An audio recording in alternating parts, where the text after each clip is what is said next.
दोस्तों हमारे YouTube channel पर आपका बहुत बहुत स्वागत है। आप हमारा चैनल देख रहे हैं फंड के गुरु। तो आज की इस वीडियो में हम आपको बताएंगे, ज़्यादातर लोगों का यही सोच रहती है कि हमारी छोटी मोटी आमदनी है, उससे बड़ा कॉर्पस कैसे बनाएं, करोड़ों का कॉर्पस कैसे बनाएं। ज़्यादातर लोग यही सोचते रहते हैं कि छोटी मोटी आमदनी से बड़ा कॉर्पस कैसे तैयार करें, लेकिन ये नामुमकिन नहीं है, बिल्कुल मुमकिन है यदि प्रयास किया जाए। देखिए, आप गरीब पैदा हुए, हम गरीब पैदा हुए, ये इसमें हमारी कोई गलती नहीं, लेकिन गरीब मर गए ये बहुत बड़ी गलती है। हमें बड़ा बनने का, बड़ा कॉर्पस तैयार करने का पूरा प्रयास करना चाहिए, पूरा प्रयत्न करना चाहिए, कठिन से कठिन मेहनत करना चाहिए, मेहनत से कभी भी पीछे नहीं हटना चाहिए।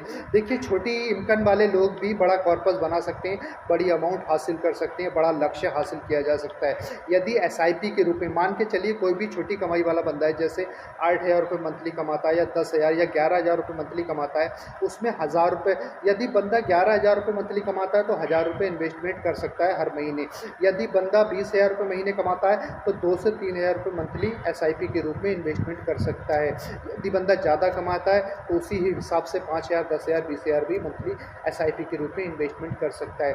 ज़्यादातर बंदों के मन में यही रहता है कि हमारी तो छोटी सी आमदनी है 10,000 रुपये मंथली, तो हम उसमें जो है कैसे बड़ा कॉर्पस तैयार करें। तो आप अगर यदि आपकी 10,000 रुपये मंथली ऐसा वो है इनकम है, तो आप 1,000 रुपये मंथली की एसआईपी से बड़ा कॉर्पस तैयार करते रहना कर सकते हैं। देखिए, वैसे भी हर बंदे को चाहिए कि अपनी आमदनी का 10% सेविंग जरूर करें, और उस सेविंग को निवेश के रूप में कहीं भी अच्छी जगह एसआईपी के रूप में निवेश जरूर करें। और बहुत सारे म्यूचुअल फंड मार्केट में हैं, तो हम आज की इस वीडियो में हम बताने की कोशिश करेंगे कि एक आप, यदि आपका नज़रिया 15 से 17 साल या 20 साल तक इन्वेस्टमेंट करने का है, तो आप मिड कैप कैटेगरी के म्यूचुअल फंड में जा सकते हैं। यदि आपका शॉर्ट टर्म का, जैसे 1 साल से लेकर 5 साल या 6 साल 7 साल तक इन्वेस्टमेंट करने का नज़रिया है, तो आप लार्ज कैप कैटेगरी के म्यूचुअल फंड में जा सकते हैं। लार्ज कैप कैटेगरी के म्यूचुअल फंड भी बहुत सारे हैं मार्केट में, जैसे SBI large cap mutual fund, HDFC large cap mutual fund, Nippon India large cap mutual fund, TSP large cap mutual fund. इस प्रकार से लार्ज कैप म्यूचुअल फंड भी बहुत है मार्केट में, और मिड कैप म्यूचुअल फंड भी बहुत है मार्केट में। तो एक मिड कैप म्यूचुअल फंड का नाम बताएंगे, बहुत ही फेमस फंड हाउस से रिलेटेड म्यूचुअल फंड है HDFC mid cap mutual fund. तो देखिए, इसके 5 साल का रिटर्न 32.81% है, बहुत ही लाजवाब रिटर्न दिया है। पिछले 5 साल में 32% से ज़्यादा का रिटर्न दिया है इस म्यूचुअल फंड ने। और 2013 से लेकर अब तक बात की जाए, पिछले 12 साल में इसने पॉजिटिव रिटर्न दिया है, 21.53% का पॉजिटिव रिटर्न दिया है। 5 स्टार इसको रेटिंग दी गई है। मिनिमम 100 रुपये से एसआईपी स्टार्ट कर सकते हैं आप, लेकिन ज़रूरी नहीं कि आप 100 रुपये से ही एसआईपी करें। आपकी जितनी कैपेसिटी हो, आप 1,000 रुपये, 10,000 रुपये, 20,000 रुपये मंथली एसआईपी इसमें की जा सकती है, जितनी चाहें उतनी कर सकते हैं। और इसमें लमसम भी ऐड कर सकते हैं। जब मार्केट डाउन चल रहा हो उस समय आप लमसम ऐड करते चले जाइए, या अपनी एसआईपी के अमाउंट को 10% इंक्रीज़ करें हर साल। और देखिए, इसमें मिनिमम 100 रुपये की एसआईपी स्टार्ट की जा सकती है। और देखिए, लोगों का इसमें बिलीवेबल और इसका भरोसा कितना ज़्यादा है। देखिए, इसका फंड साइज़ लगातार बढ़ता चला जा रहा है, लोगों का बिलीव इसमें बहुत ज़्यादा है। 84,061 करोड़ रुपए का इसका फंड साइज़ हो चुका है। लगभग 1 लाख करोड़ रुपए का फंड साइज़ होने वाला है धीरे धीरे, क्योंकि 84,000 यानी कि 16,000 करोड़ का की कमी रह गई है, बाकी 1 लाख करोड़ रुपए का फंड साइज़ हो जाएगा इसका।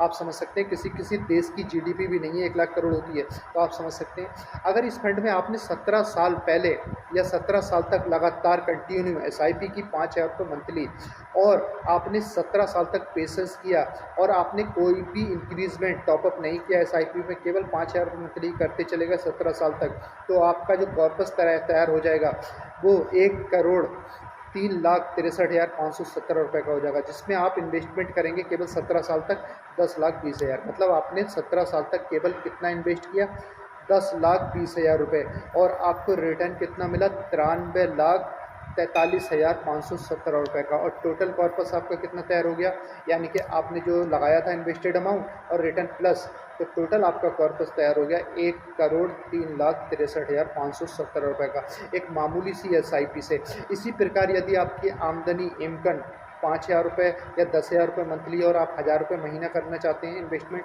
तो आप अगर 1,000 रुपये महीना इन्वेस्टमेंट करेंगे तो आपको 25 साल तक पेशेंस रखना पड़ेगा 1,000 रुपये मंथली, फिर आपका 1,02,000 रुपये से भी ज़्यादा अमाउंट बन जाएगा। तो इसी प्रकार से जब भी आप इन्वेस्टमेंट करें एसआईपी के रूप में करें, और मार्केट जब भी डाउन जाए तो 10% इंक्रीजमेंट करें, लमसम अमाउंट ऐड कर दें, लेकिन इन्वेस्टमेंट ज़रूर करें। यदि आपकी इनकम 10,000 रुपये से कम है तो 500 रुपये मंथली भी आप कर सकते हैं, 300 रुपये मंथली भी कर सकते हैं, 100 रुपये मंथली की भी इजाज़त देता है ये मिड कैप म्यूचुअल फंड। तो आप समझ सकते हैं HDFC mid cap mutual fund में आप मिनिमम 100 रुपये से भी SIP स्टार्ट कर सकते हैं, लेकिन आपको करने की ज़्यादा से ज़्यादा करने का प्रयास करना चाहिए। हर साल इंक्रीजमेंट करना चाहिए SIP में 10% का, 20% का, ज़्यादा अमाउंट बढ़ाते चले जाएं ताकि बड़ा कॉर्पस जल्दी से जल्दी तैयार हो जाए। देखिए, गरीब पैदा होना बुरी बात नहीं है, लेकिन गरीब मर जाना बहुत ही बुरी बात है और प्रयास ज़रूर करना चाहिए। इन्वेस्टमेंट ही एक ऐसा जरिया है, माध्यम है, या ऑनलाइन और भी वर्क हैं बहुत सारे जिससे कि जल्दी अमीर बना जा सकता है और बड़ा कॉर्पस तैयार किया जा सकता है। तो देखिए, यदि आपने तो आपका कितना बड़ा कॉर्पस बन सकता है आपको अंदाज़ा भी नहीं है। केवल 25 साल में आपका 1 करोड़ से ऊपर का कॉर्पस तैयार हो जाएगा, 1000 रुपये एक मामूली सी अमाउंट के साथ। और यदि 5000 रुपये मंथली SIP आपने इसमें की और आपको ठीक ठाक रिटर्न मिला 20% से ज़्यादा।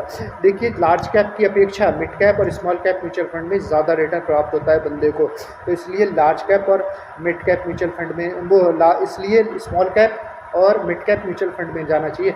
लार्ज कैप में थोड़ा हमें जो है 12% से लेकर 17% या 16% तक का रिटर्न प्राप्त होता है, और मिड कैप और स्मॉल कैप कैटेगरी के म्यूचुअल फंड में हमें 20% से ऊपर भी रिटर्न मिलने की संभावना बनी रहती है। इसलिए यदि आपका नज़रिया 15 से 20 साल तक या 25 साल तक लॉन्ग टर्म इन्वेस्टमेंट करने का है, तो आपको चाहिए कि आप मिड कैप कैटेगरी के म्यूचुअल फंड सेलेक्ट करके उसमें जाएं, या अन्यथा आप स्मॉल कैप कैटेगरी के म्यूचुअल फंड में भी जा सकते हैं। स्मॉल कैप कैटेगरी के भी बहुत सारे म्यूचुअल फंड हैं, जैसे Nippon India small cap mutual fund, SBI small cap mutual fund और DSP small cap mutual fund.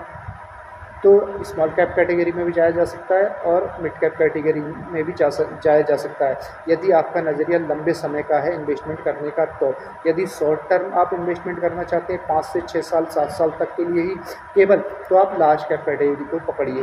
FD से बेटर रिटर्न तो वैसे लार्ज कैप में भी आ जाएंगे यदि मार्केट ठीक ठाक चलता रहा तो, लेकिन आप किसी की वीडियो देखने के बाद इन्वेस्टमेंट ना करें, आप हमारी वीडियोज़ देखने के बाद भी इन्वेस्टमेंट ना करें।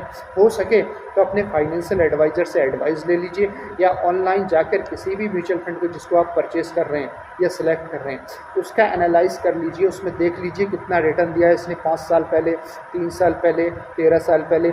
तो वो म्यूचुअल फंड आप सिलेक्ट करें जिसने लगभग 12-13 साल का लंबा समय उसके फंड मैनेजर ने बिताया रखा है। तो यदि आप लोगों को हमारा वीडियो पसंद आता है तो चैनल को सब्सक्राइब कर लीजिए और नीचे दिए गए बेल आइकन के बटन को प्रेस कर लीजिए ताकि आने वाली अच्छी वीडियो की नोटिफिकेशन आप तक सबसे पहले पहुंच सके। इसी के साथ जय हिंद, जय भारत।